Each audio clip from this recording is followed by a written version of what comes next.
Bom dia, irmãos. Graça e paz do Senhor Jesus. Graça e paz do Senhor Jesus. Amém. Tá meio frio, né? Não dá vontade nem de falar.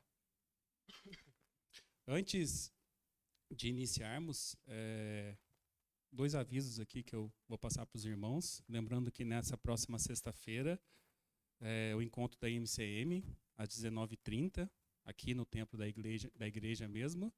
E o pessoal da Unijovem pediu para relembrar a todos aí que todo sábado nós temos a Unijovem aqui na igreja, às 19 horas. Você aí que tem até 34 anos, ou você que se sente jovem, né, pode estar presente aqui trazendo o seu jovem ou adolescente para participar conosco. Irmã Lívia, só um minutinho. Bom dia, irmãos. Vocês estão vendo ali, está muito frio, logicamente a MCM vai aproveitar para convidar todas as mulheres para estarem na sexta agora, dia 26, às 19h30, e depois, após o encontro, a gente vai estar vendendo caldo lá em cima no salão. Já temos aí a equipe das mulheres que irão fazer o caldo. Está tudo organizado, elas vão organizar lá em cima, e esse caldo vai ser em prol da Escola de Educação Cristã Missionária. Não sei quantos já ouviram, mas no mês de junho, a MCM vai estar trazendo a vida dessa escola, o que é essa escola, a quem atende. Eu só não vou adiantar, porque senão não vai ser novidade, né? Então, eu espero todas as mulheres que puderem estar, e confirme seus nomes lá no grupo, e aí a gente vai estar fazendo uma noite gostosa lá no salão social. Amém? Vai ser R$15, referente ao caldo de feijão, com uma torradinha, lógico, e mais a canjica, tá? Vai ter um chazinho também, e depois uma prosa, né? A gente lá em cima. E tá baratinho até, né?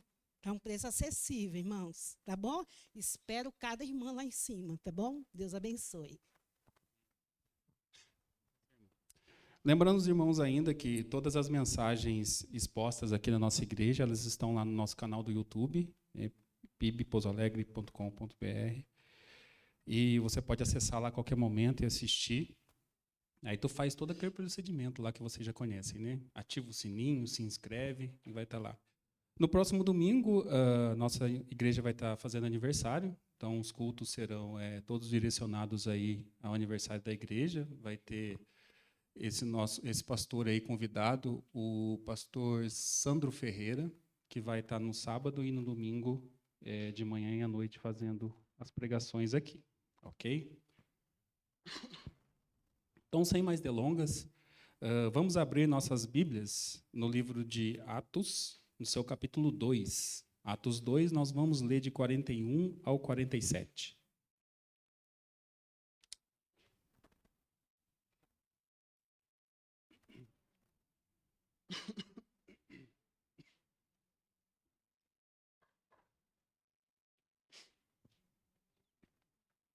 Atos 2, de 41 a 47. Diz assim a palavra do Senhor. Eles se dedicavam ao ensino dos apóstolos e à comunhão, ao partir do pão e às orações. Todos estavam cheios de temor, e muitas maravilhas e sinais eram feitas pelos apóstolos. Os que criam mantinham-se unidos e tinham tudo em comum. Vendendo suas propriedades e bens, distribuíam a cada um conforme a sua necessidade. Todos os dias continuavam a reunir-se no pátio do templo. Partiam o pão em suas casas e juntos participavam das refeições, com alegria e sinceridade de coração, louvando a Deus e tendo a simpatia de todo o povo. E o Senhor lhes acrescentava diariamente os que iam sendo salvos. Amém? Irmãos, gostaria de compartilhar com vocês nessa manhã um sermão que foi baseado num sermão de John MacArthur. Foi uma pregação que ele fez em 2020 a respeito de comunhão. Naquela época a gente estava vivendo aí a pandemia, e eu acredito que muito do que ele falou naquela época caiba para o que a gente está vivendo hoje. E nós sabemos que a essência da vida da igreja, ela é relacional. E ela é de uma maneira muito profunda e intensa. E nós, quando criados à imagem de Deus, nós o fomos para o relacionamento. Pois o modelo para isso foi a própria Trindade, que existe nesse eterno relacionamento de amor. E o relacionamento mais nobre que existe é na vida daqueles que pertencem a Deus, que compartilham a sua vida.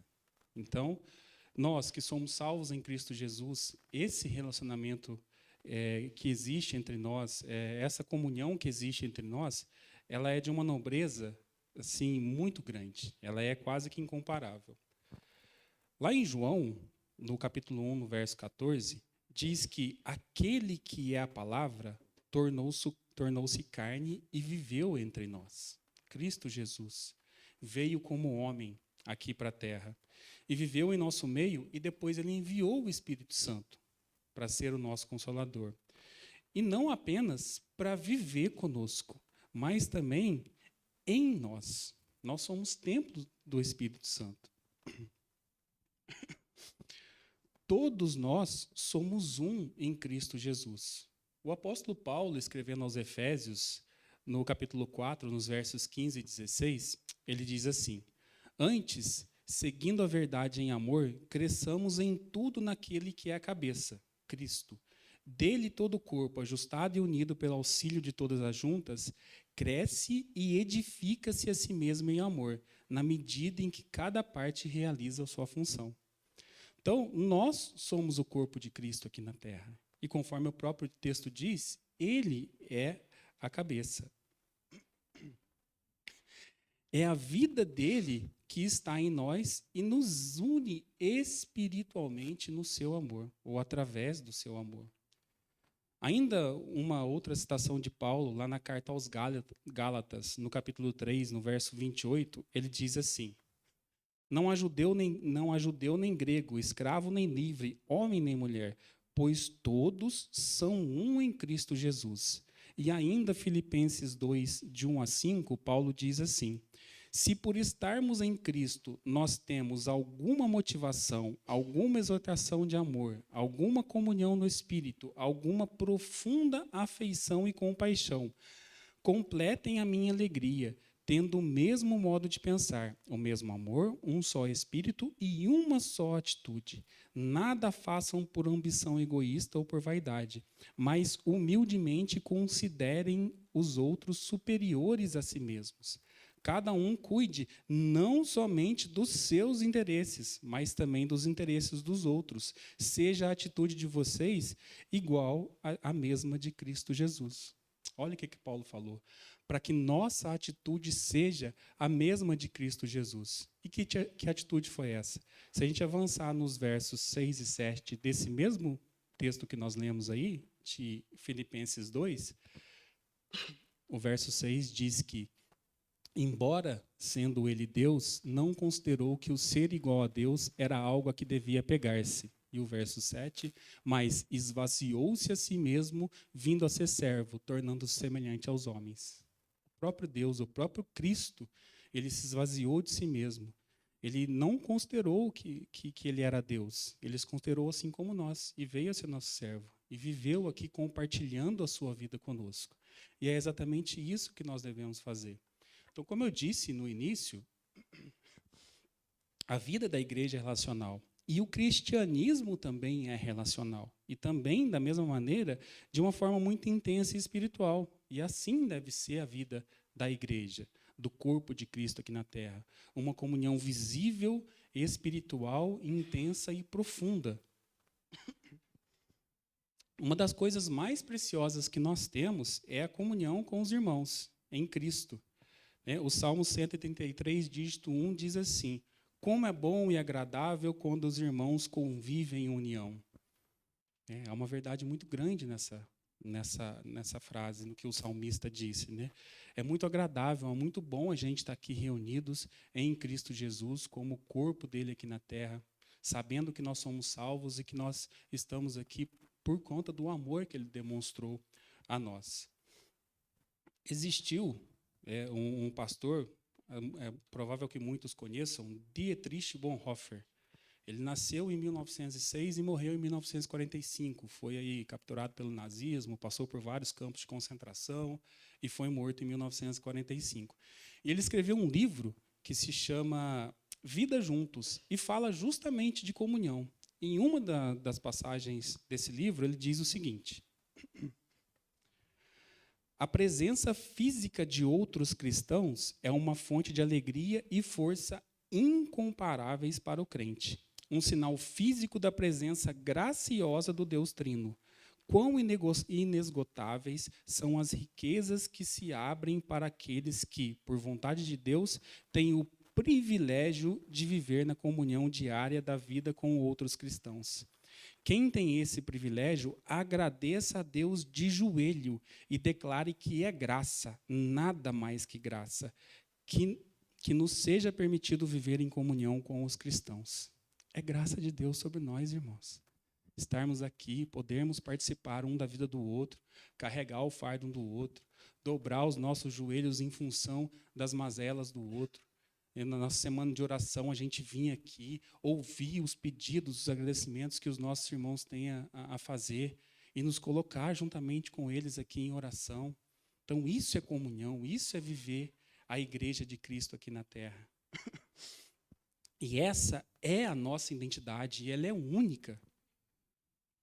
Somos definidos, conforme lido lá em Efésios 14, 15 e 16, como um corpo. É isso que nós somos. Um organismo vivo, espiritualmente conectado pela vida eterna em Cristo Jesus. É isso que a igreja é aqui na terra, o que ela representa. Quando Jesus orou, conforme está lá em João 17, 21, para que todos sejam um, ele estava orando a Deus para que todos que viessem a ele fossem um espiritualmente. Era essa a oração dele. E como é respondida essa oração?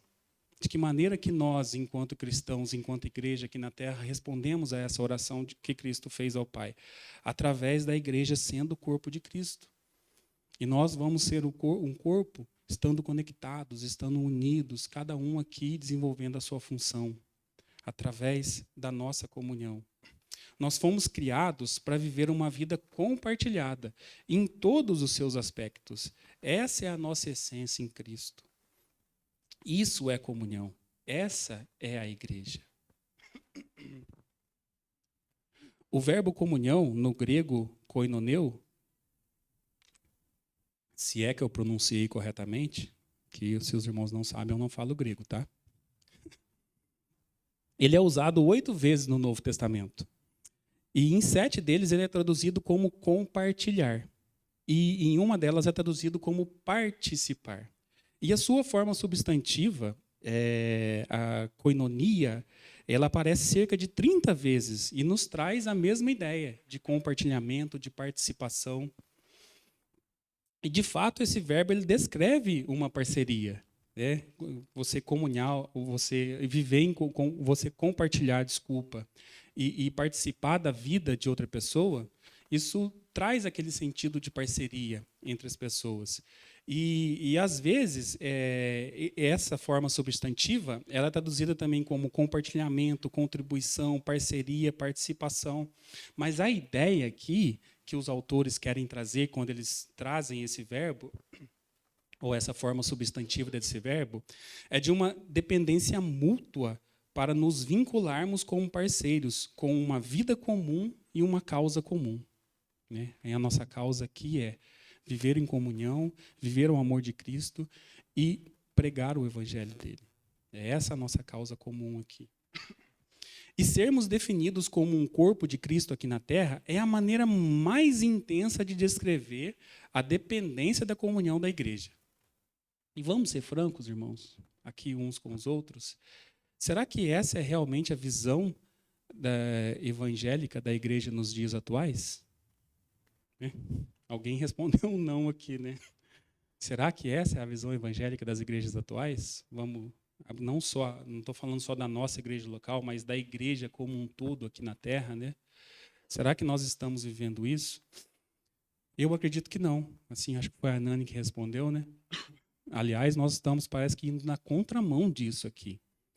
E eu acredito que o entretenimento esse entretenimento sedutor que nos foi apresentado pelas telas dos PCs, dos celulares, tablets, notebooks, ele tornou o nosso mundo tão pequeno que cada um torna-se o criador do próprio mundo. Um mundo particular, um mundo secreto, cheio de preferências, tentações e com o poder sem precedente na nossa história.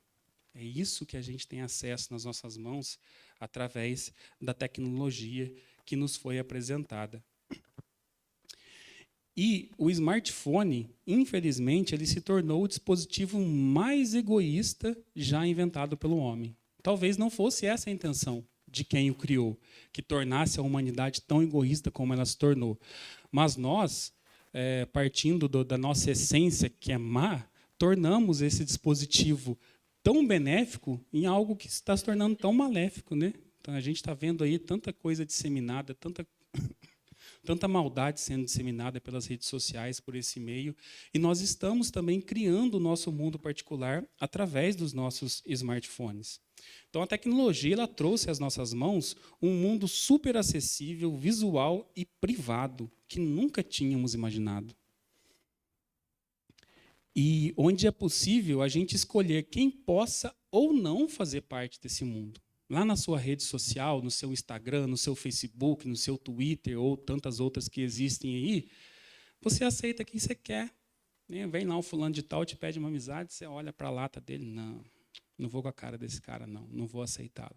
E ali você vai montando o seu mundinho de acordo com aquelas pessoas que te agradam. É assim que tem funcionado as redes sociais. E muitas vezes a gente faz isso de forma inconsciente, apesar de que eu acho que a maioria faz conscientemente, né? E nos tornam pessoas egocêntricas. A gente tem criado o nosso mundo a nosso bel prazer, para alimentar as nossas preferências, os nossos desejos. Nós nos tornamos nosso próprio Deus. E fora desse universo privado está tudo que nós rejeitamos. Nesse mundo particular virtual, onde tudo pode ser perfeito, a cultura da humanidade está se tornando mais individualista, mais narcisista, moralmente corrompida e relativa, onde excluímos aqueles que não estão de acordo com os nossos desejos pessoais e onde esperamos conseguir aquilo que desejamos, porque nós criamos o que nós desejamos. Naquele nosso mundo particular ali, ele foi criado de acordo com os nossos desejos. Então, causa aquela falsa sensação de que você pode alcançar aquilo que você cria, aqueles seus desejos que estão ali dentro desse mundo particular. Existe um teólogo inglês chamado Carl Trueman, que ele diz o seguinte: a linguagem da amizade é banalizada e barateada pelas redes sociais da internet. A linguagem do Facebook reflete e incentiva a infantilidade. A infantilidade tornou-se uma espécie de doença transmitida textualmente. Olha só que palavra forte que ele traz. E por que ele fala isso? Ele diz isso porque nada define melhor a infantilidade do que o egoísmo. Já percebeu? Eu tenho uma pequenininha lá em casa de 4 anos. Né? Pede para ela dividir alguma coisa. Apesar da gente ensinar, né? Não divido. Faz maldade para a irmã. Ontem mesmo a Sara fez um desenho lindo. A Lara, confundo, irmãos. A Lara fez um desenho lindo lá e deixou em cima da mesinha secando.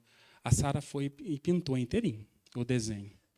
Inteirinho o desenho. De lápis de escrita, lá 6B, sei lá como é que é.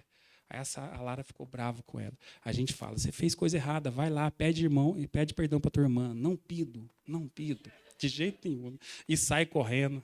Aí, como eu já disse, eu falei quinta-feira aqui sobre perdão, né? Depois vem igual um gato, né?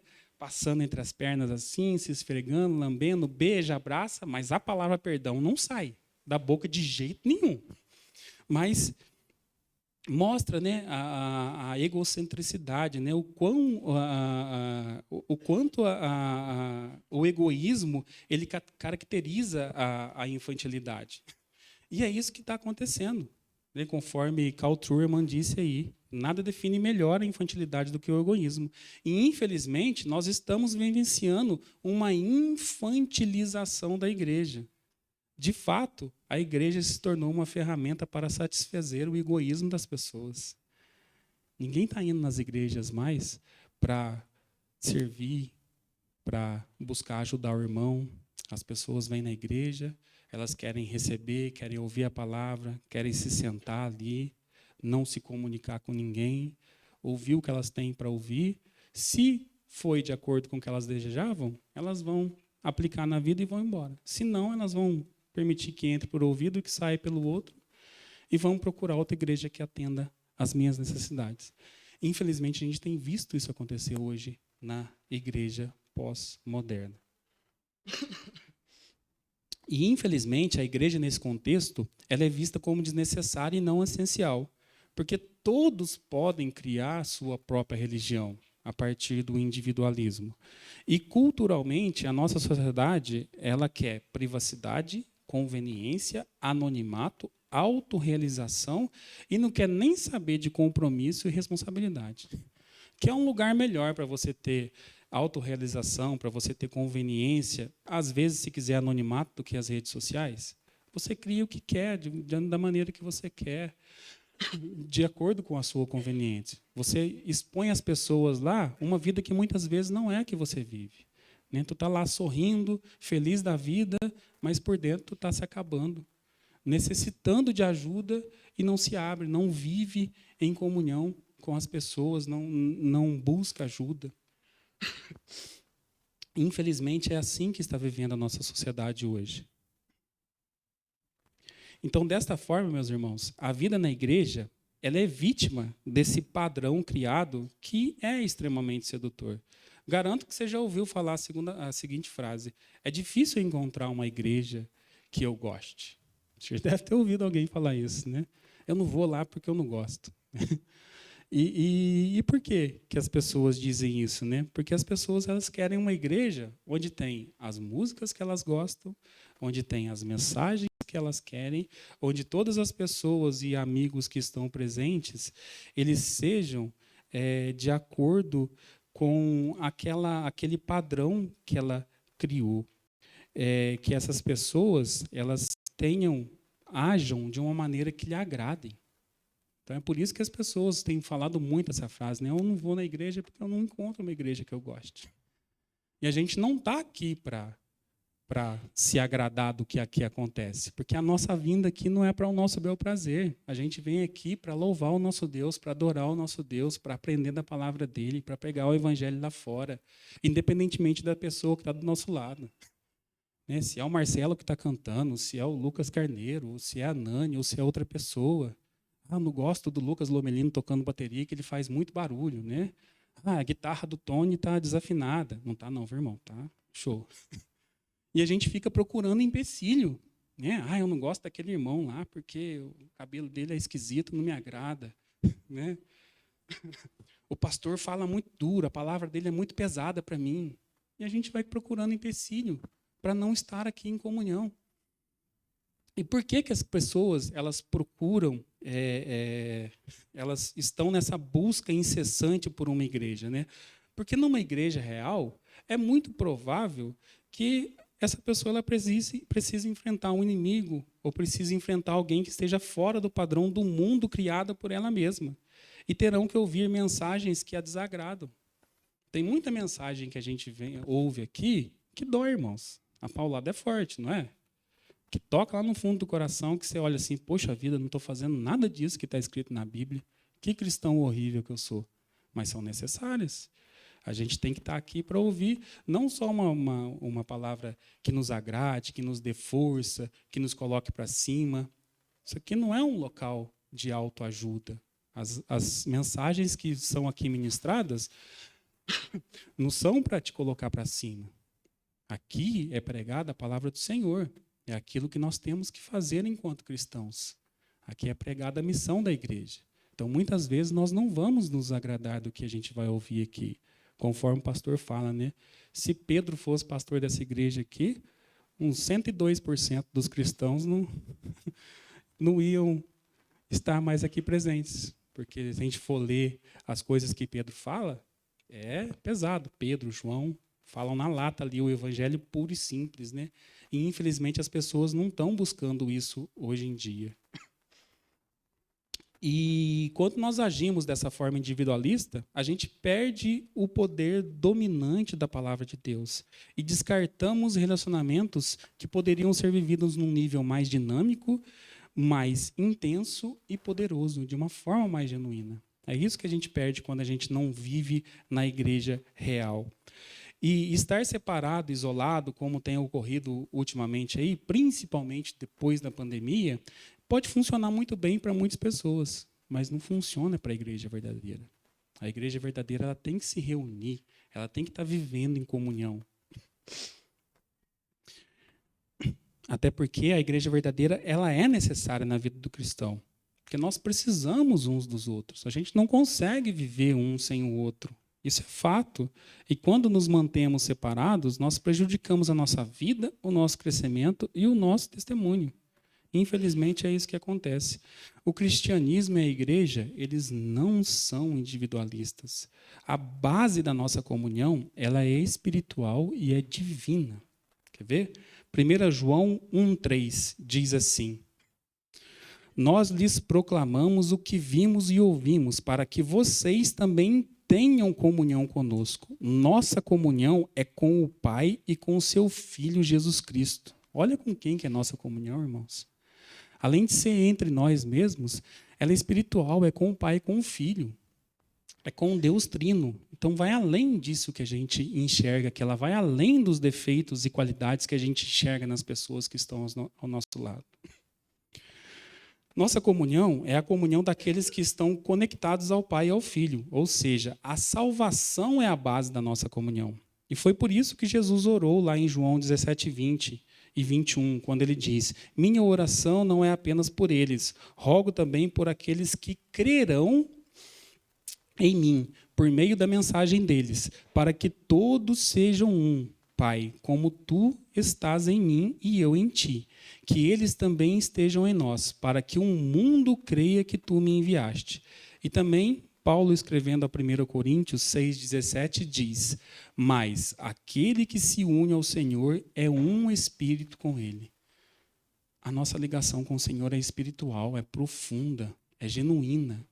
É essa comunhão que a igreja deve partilhar, que ela deve cultivar.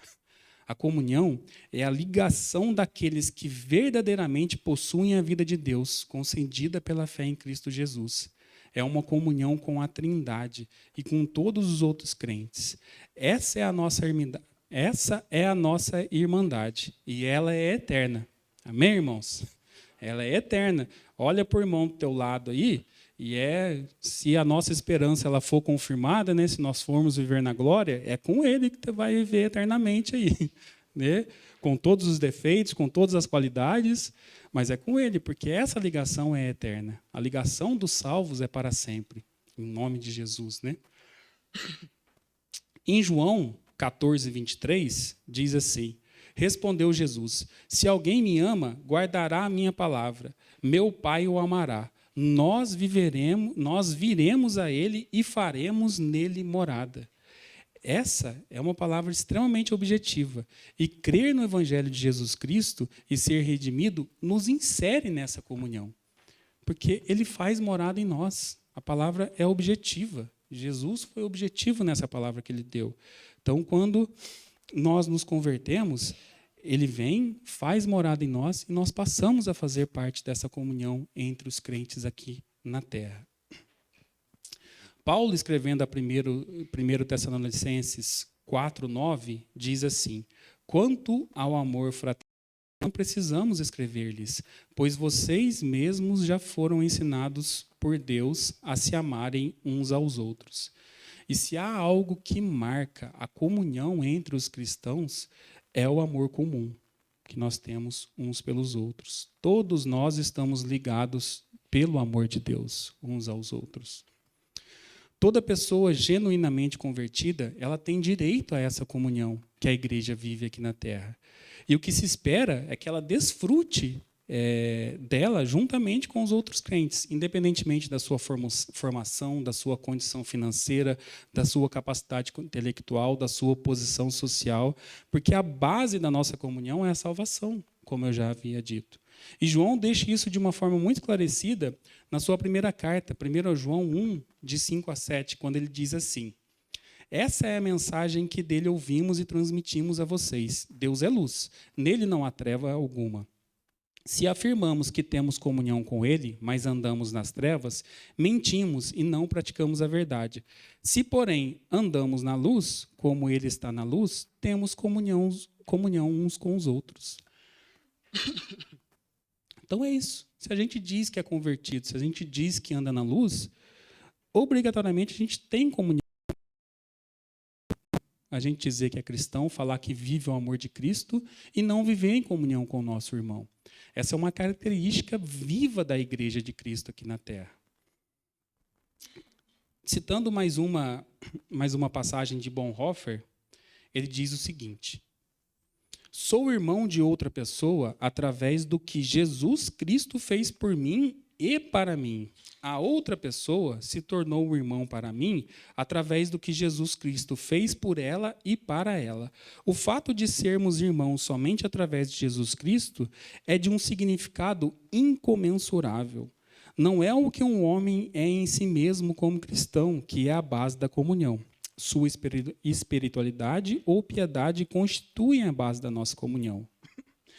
O que determina a nossa comunhão é o que esse homem é por causa de Cristo. Nossa comunhão um com o outro consiste unicamente no que Cristo fez por nós dois. E isso permanecerá assim por todo o futuro e por toda a eternidade. Então, a nossa comunhão, a nossa base da nossa comunhão é a salvação. É o que Cristo fez por nós todos. A comunhão cristã, ela não é um ideal que a gente espera alcançar. Ela é uma realidade criada por Deus, da qual nós participamos. Então, a gente não tem que ler sobre comunhão na Bíblia e viver buscando isso, tentando alcançar isso. A gente tem que viver, porque é uma realidade da igreja. Ela foi criada por Deus. Nós estamos aqui, enquanto igreja, para viver em comunhão uns com os outros, para carregarmos os fardos uns dos outros.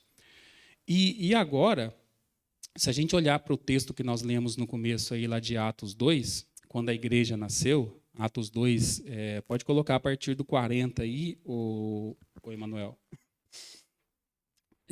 A gente vai constatar isso no verso 42, quando diz o seguinte: eles se dedicavam ao ensino dos apóstolos e à comunhão, ao partir do pão e às orações. E quem são eles? Se a gente voltar um pouquinho, acho que é no verso 40, eu não anotei aqui, verso 41, desculpe, verso 41. Eles são essas cerca de 3.000 pessoas aí que se arrependeram, creram no nome do Senhor Jesus, elas foram batizadas, receberam o perdão de seus pecados e o Espírito Santo, e no que foi a expressão mais pura da igreja em todos os tempos, pois naquele dia ainda não havia o joio no meio da igreja, não havia nenhum falso crente, todos se converteram genuinamente. Essa é a expressão mais pura da comunhão da igreja. Essas 3.000 pessoas se converteram ali, e como o texto diz, elas passaram a viver em comunhão umas com as outras. E se a gente for seguindo aí, nos versos 44 e 45, a gente vai ver o que definia essas pessoas. O verso 44 diz assim: todos os que criam mantinham-se unidos e tinham tudo em comum, vendendo suas propriedades e bens, distribuíam a cada um conforme a sua necessidade. Você já viu um altruísmo como esse na história da humanidade? Você já imaginou isso acontecendo hoje? As pessoas se convertendo e entendendo que o mais importante é viver em comunhão, elas se desfazendo de tudo que tem, não que isso seja uma necessidade, né, de você se desfazer de todos os seus bens, suas riquezas, mas aquelas pessoas, elas entenderam, elas se fizeram pobres em função de todos. Elas vendiam tudo que elas tinham para que fosse distribuído à medida que cada um precisava. É de um altruísmo sem igual. A gente não consegue enxergar outro ato descrito em qualquer lugar como esse. Então, essa foi a expressão inicial da comunhão espiritual pautada no amor. E o surpreendente de tudo isso, com relação a essa leitura que nós fizemos aí, é que essas 3.000 pessoas, elas eram, na sua maioria, judeus que estavam ali, judeus do mundo todo naquela época, estavam ali em Jerusalém para celebrar a Páscoa. E elas não conheciam umas às outras. E, no entanto, mediante a ação do Espírito Santo, houve um vínculo de amor imediato que os levou a vender suas propriedades para serem distribuídas conforme a necessidade de cada um. Se a gente olhar de fora assim, é um negócio de doido, não é? Não à toa, Paulo escreve lá em 1 Coríntios 1,18 que... coloca aí para mim, irmão, só para eu falar o texto corretamente. Pois a mensagem da cruz é loucura para os que estão perecendo, mas para nós que estamos sendo salvos é o poder de Deus. A gente vê aqui, imagina aquela sociedade naquela época, vendo essas 3.000 pessoas aí se convertendo, vendendo tudo que tinha para distribuir para os pobres lá. O povo ia olhar e falar, esse povo está doido, perdeu o juízo, o que está acontecendo com eles? E para eles era o quê? Era o poder de Deus. E é isso que acontece quando a gente se converte. O poder de Deus toma conta da nossa vida e nós podemos agir dessa maneira como essas 3.000 pessoas agiram aqui. Isso é comunhão. Essa é a irmandade dos salvos em Cristo. E não há nada no mundo que possa se comparar a ela. E aqui no verso 46, nós vemos algo que parece que há muito se perdeu, infelizmente. Todos os dias continuavam a reunir-se no pátio do templo. Partiam o pão em suas casas e juntos participavam das refeições, com alegria e sinceridade de coração. Infelizmente, a gente não vê, entre os cristãos, na sua maioria hoje, essa comunhão que vai além dos átrios do Senhor. E lá a gente nota que, diariamente, conforme o texto diz, né, eles partiam um pão em casa. Né? Então, isso quer dizer que a comunhão deles ia além do templo e além das reuniões que eles faziam, né? Até porque naquela época não havia templo cristão, né? Eles se reuniam ali no pátio do templo judaico e a comunhão da igreja primitiva ela era perceptível no cotidiano dos seus membros, porque está escrito ali, eles partiam o pão em casa, eles faziam as suas refeições em casa juntos, né? Com sinceridade, com alegria. E, infelizmente, isso a gente não vê acontecendo entre os cristãos de hoje em dia. Muito por conta dessa tecnologia que eu citei, a mudança da cultura da humanidade, que se tornou mais individualista, isso está se perdendo. A gente não está vivendo mais essa comunhão como a igreja primitiva viveu lá no seu início. Então, essa foi a igreja primitiva, que não fazia nada por contenda ou por vanglória, mas por humildade, cada um considerando os outros superiores a si mesmo, assim como a gente leu lá em Filipenses 2:3.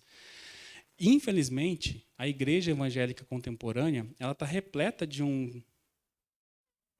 chamado aí, evangelho da prosperidade, né? Eu não vou nem entrar no mérito da questão aí, mas é algo tão diabólico que foi introduzido na igreja que está levando a igreja na contramão de tudo que ela é.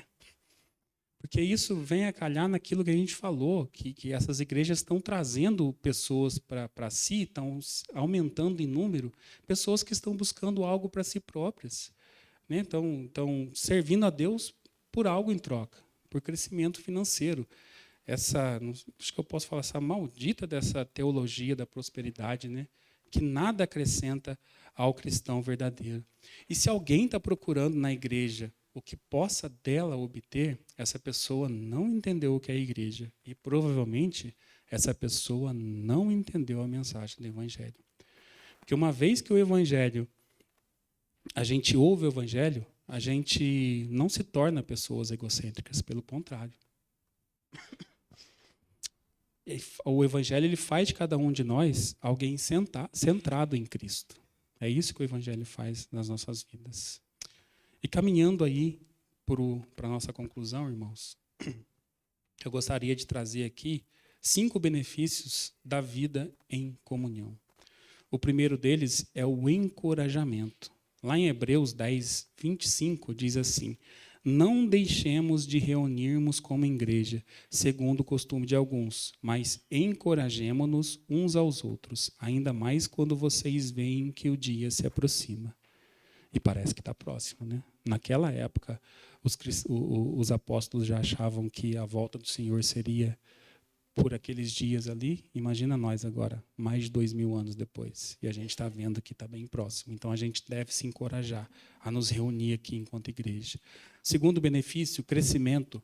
1 Tessalonicenses 5:11. Por isso, exortem-se e edifiquem-se uns aos outros, como de fato vocês estão fazendo. Edificar-nos uns aos outros. Traz crescimento espiritual quando nós fazemos isso por meio da comunhão.